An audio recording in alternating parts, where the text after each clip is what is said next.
So if I have to summarize this entire job scandal to you, it is like this. Job vacancies arise होती है government अलग अलग government departments के अंदर, उसके बाद प्राइवेट कंपनीज को हायर किया जाता है, कॉमटेक, डीसीआई, आईटीआरसी, इन सारे को हायर किया जाता है और उसके बाद हायरिंग के बाद इनको कहा जाता है आप लिंक्स तैयार कीजिए और वो लिंक्स वो अपलोड होते हैं पर्टिकुलर पीरियड ऑफ टाइम के लिए और वो लिंक्स अपने ही सिर्फ लोगों के अंदर डिस्ट्रीब्यूट किए जाते हैं ताकि वो सिर्फ उन्हीं लोगों को जॉब मिले जिन्हें एमएलएज, मिनिस्टर्स और अलाइड पार्टनर्स चाहते हैं जॉब मिले। फिर उसके बाद ताकि वो शायद 5% 3% का चांस होता है कि लीक हो जाए, वो लिंक्स वो लीक तो नहीं हुआ, यहां से ये लिस्ट भी दी गई कि इन सारे लोगों को आप सिलेक्ट कीजिए। इन जॉब्स के लिए आप याद रखिए किसी भी तरीके की कोई भी एडवर्टाइजमेंट नहीं हुई, there has been absolutely no advertisement और perhaps zero advertisement about this. So political recommendations have influenced the selection process even through the private companies. So उसके बाद obviously the private companies have benefited from this. As I already told you, there could be a quid pro quo in this. And the worst bit is that political workers और जो loyalists हैं सिर्फ शायद ये उन्हीं को ये jobs allegedly मिली हैं.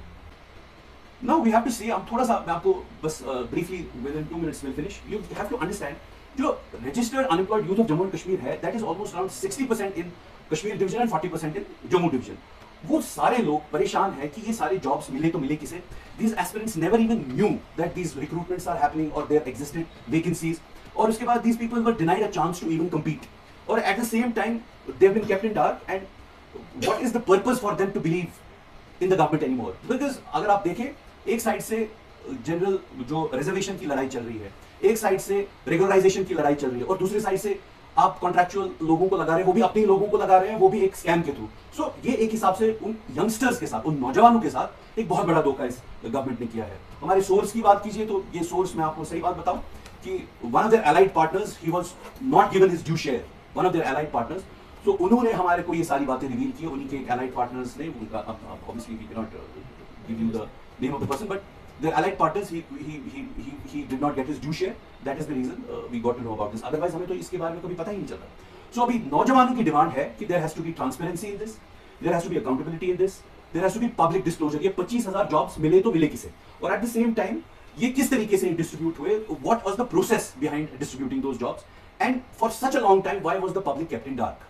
यूथ जो इस टाइम पे ड्रग्स के मामले में फंसा हुआ है, डिप्रेशन की वजह से, पढ़ा लिखा नौजवान 11 बजे नींद से उठता है क्योंकि उसके पास जॉब अपॉर्चुनिटी नहीं है, वो ये सवाल पूछता है कि 25,000 जॉब मिले किसे। इन सारी प्राइवेट कंपनीज को बोला गया कि आप लिंक्स बनाइए अपनी वेबसाइट्स पे और ये जो लिंक्स है ये लिंक्स प्रिस्क्राइब टाइम पे चालू थी, उसके बाद ये लिंक्स बंद हो गई। और इस दौरान क्या होता है, जब तक ये लिंक्स जितनी भी सारी चालू थी तो इन प्राइवेट कंपनीज को पहले तो बोला गया कि आप लिंक्स तैयार कीजिए और लिंक्स तैयार की गई और उसके बाद ये जो लिंक्स है ये देखिए कुछ लिंक्स भी है हमारे पास, जैसे DCI multiskills.com, ITRCacademy.com, these are the links, ऐसे बहुत सारे लिंक्स हैं। और उसके बाद क्या होता है कि these links which were working for a prescribed period of time, they were circulated amongst the MLAs and ministers and the allied partners.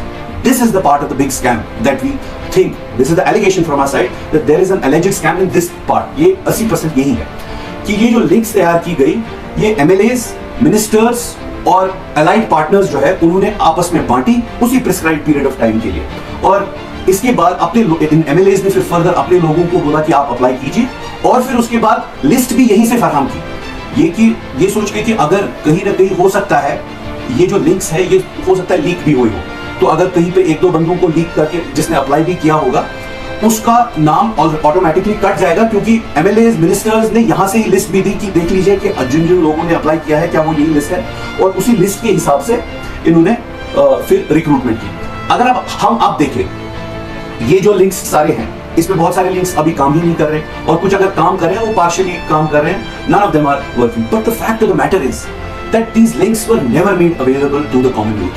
ना जॉब वैकेंसीज के बारे में किसी को पता चला, ना इन लिंक्स के बारे में किसी को पता चला, जो कि जैसे मैंने पहले भी कहा बिल्कुल शॉर्ट पीरियड ऑफ टाइम के लिए अपलोडेड थी, ऑनलाइन थी, जिसमें MLAs, मिनिस्टर्स, अलाइड पार्टनर्स ने उन्हें अपने लोगों में सर्कुलेट किया, फिर उन्हें कहा अप्लाई करो, उन्होंने अप्लाई किया ताकि ये लिंक किसी और के पास ना गए, हो सकता है 5% 3% का लीक का चांस होता है।